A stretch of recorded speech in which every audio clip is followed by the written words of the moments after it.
Updated ആയിട്ടുള്ള ഒരു life സ്റ്റൈലാണ് ആഗ്രഹിക്കുന്നതെങ്കിൽ ഇത്തരത്തിലുള്ള കണ്ടംപററി സ്റ്റൈലിലുള്ള ഈ ഒരു ടേബിളും ഈ ഒരു ചെയറും നമുക്ക് ഉപയോഗിക്കാം. അടിപൊളി സ്റ്റൈലിലുള്ള ചെയറാണ്, ഇരിക്കാൻ വളരെ സിമ്പിളാണ്. ഇതിൻ്റെ ഒരു പ്രത്യേകത എന്താ വെച്ചാൽ അടിയിൽ സിൽവർ ഫിനിഷിലാണ് ഈ ഒരു ടേബിൾ ചെയ്തിരിക്കുന്നത്.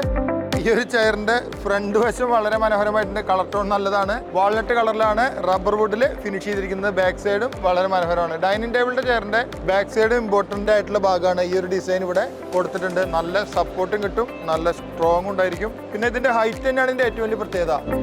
ഭക്ഷണം കഴിക്കുന്ന സ്ഥലം എന്ന് പറയുന്നത് നമ്മുടെ പ്രൈവറ്റ് ഏരിയ ആണ്. അപ്പോൾ വളരെ കംഫർട്ടായിട്ട് ഇരുന്നിട്ട് സ്റ്റഡി ഏരിയ ഒക്കെ ആയിട്ട് ഉപയോഗിക്കാൻ, സ്റ്റഡി ടേബിൾ ആയിട്ട് ഉപയോഗിക്കാനൊക്കെ നമ്മൾ ഡൈനിങ് ടേബിൾ ഉപയോഗിക്കാം. അപ്പോൾ കുറച്ചുകൂടി കംഫർട്ടായിട്ട് ഇരിക്കണമെങ്കിൽ ഇത്തരം ടേബിൾ സെലക്ട് ചെയ്യാം. അടിപൊളി ആർട്ടിഫിഷ്യൽ മാർബിളാണ് നമ്മൾ ഇതിൽ കൊടുത്തിരിക്കുന്നത്. ഇത്തരത്തിലുള്ള അടിപൊളി ഫർണിച്ചർ ഇന്റീരിയർ വീഡിയോകൾ കാണുന്നതിന് പേജ് ഒന്ന് ഫോളോ ചെയ്യാം. നിങ്ങളുടെ സുഹൃത്തുക്കൾ ആരെങ്കിലും ഈ ഫർണിച്ചർ ഇപ്പോൾ വാങ്ങണമെന്ന് ആഗ്രഹിക്കുന്നുണ്ടെങ്കിലോ പിന്നീട് വാങ്ങണമെന്ന് ആഗ്രഹിക്കുന്നുണ്ടെങ്കിലോ അവർക്ക് വേണ്ടി വീഡിയോ ഒന്ന് ഷെയർ ചെയ്ത് കൊടുക്കുക.